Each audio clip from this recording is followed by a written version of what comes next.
All right, so as promised, we're going to start with vapor pressure lowering in our series of colligative properties. And as the name implies, solutes lower the vapor pressure of a solution. Mhm. Now, a couple reasons why this happens is think of it like this. Number one, solute particles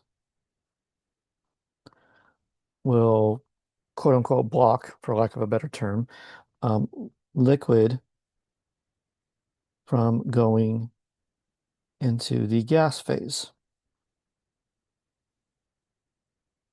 But they don't block the opposite from happening. So they keep liquids from vaporizing, thereby increasing the vapor pressure around that liquid. Yeah, solutes will keep those solvent molecules in solution, and so it lowers the vapor pressure around there. And secondly, it's just simple entropy because entropy favors mixing. More solutes mean that there's more potential for mixing by keeping the solvent molecules in the liquid phase rather than letting them go into the vapor phase. So there's a experiment that can be performed if we take a sealed container and we put two smaller containers inside. So here we have some sort of solvent in here, and this is just pure solvent. And we're going to put a second container in here.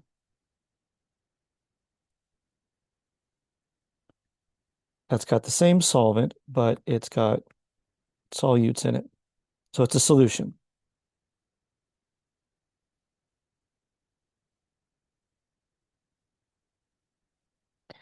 And over time, the solvent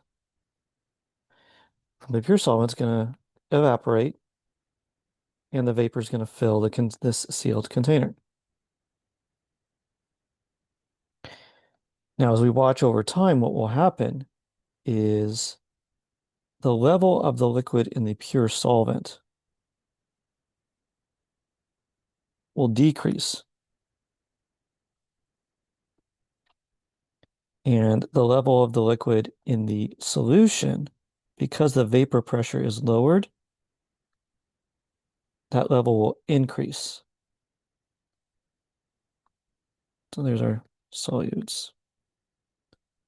So again, this is the pure solvent, and this is the solution. So because the vapor pressure is lower, it that solution will hold on to the solvent molecules. And if we look at it in terms of the entropy discussion, it's better mixed. And entropy favors the formation of the solution. So that's why that the amount of that solution or the solvent increases in there. Now, when we talk about problems that we can use math for, so for the math of vapor pressure lowering, we're going to assume an ideal solution. And one of the things about that is that all of the intermolecular forces are equal. So the solute solvent IMFs are equal to solute solute IMFs, and those are equal to solvent solvent intermolecular forces. Now, this isn't really 100% true, but for our intents and purposes, it's close enough. And when it comes to vapor pressure lowering, we're going to look at this in a couple of ways, depending on whether the solute is volatile or non-volatile. So for non-volatile solutes, so kind of circle, highlight, star, that we're dealing with non-volatile solutes. And the big importance between that is that a non-volatile solute will not vaporize and come out of solution. So for non-volatile solutes, we can use Raoult's law, which just says the vapor pressure of the solution is equal to the mole fraction of the solvent times the partial pressure of the pure solvent. I put a star there to indicate that we are talking about the pure solvent. So this is the vapor pressure of the solution. This is the mole fraction. And this is the vapor pressure of the pure solvent. So let's kind of jump into an example here. The vapor pressure of pure water at 25 degrees Celsius is 23.8 torr. What is the vapor pressure of 500 grams of water with 98.5 grams of sucrose? And here's the formula for that. Dissolved.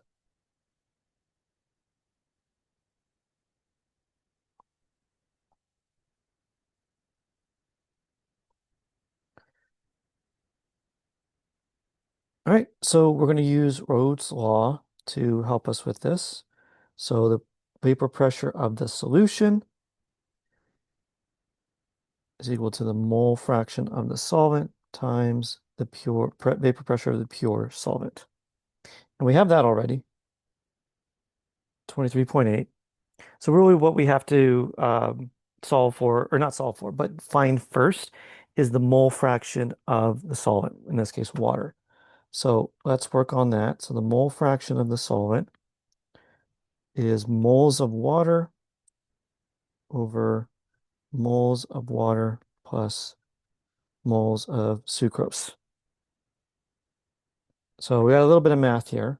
Let's figure out the moles of water.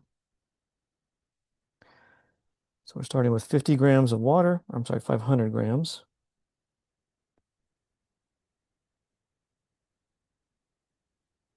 And we're going to get that to moles. So 1 mole water is 18.02 grams. And that comes out to this number. I'm not going to round quite yet.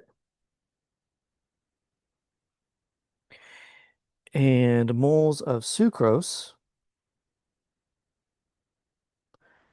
we have 98.5 grams of sucrose. And 1 mole of sucrose, I'll just kind of quickly give that number to you, is 342.30 grams. And that comes out to 0.2876876 moles of sucrose. So now we can use those to find the mole fraction of our solvent.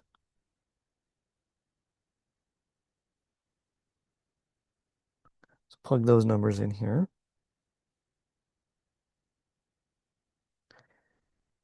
And that comes out to 0.98903.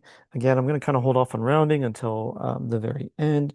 So now I can plug that into here.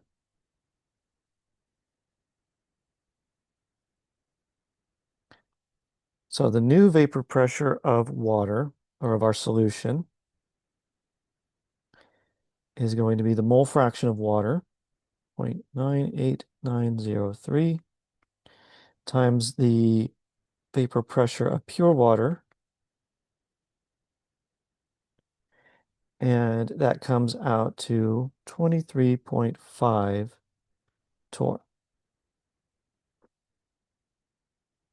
Now, one thing I want to point out is that's not a huge difference. It started at 23.8 and went down to 23.5. So the math makes sense. We were expecting it to go down. That's one way to kind of check your answer. So if your answer would have been higher, then you probably made a mistake somewhere. But and think about why it didn't go down a whole lot. what was the mole fraction of our solute, sucrose, compared to the mole fraction of water? Well, water was 0.98. All right. I mean, you can, if you run that to like 0.99, that's like 99% of the solution in terms of moles is water. And so there was very, very little solute in the solution. So the effect is going to be very small. If we wanted the effect to be more drastic, then we should add more solute to this to increase that effect. So in the next video, we're going to look at how the math changes a little bit when we're dealing with a volatile solvent.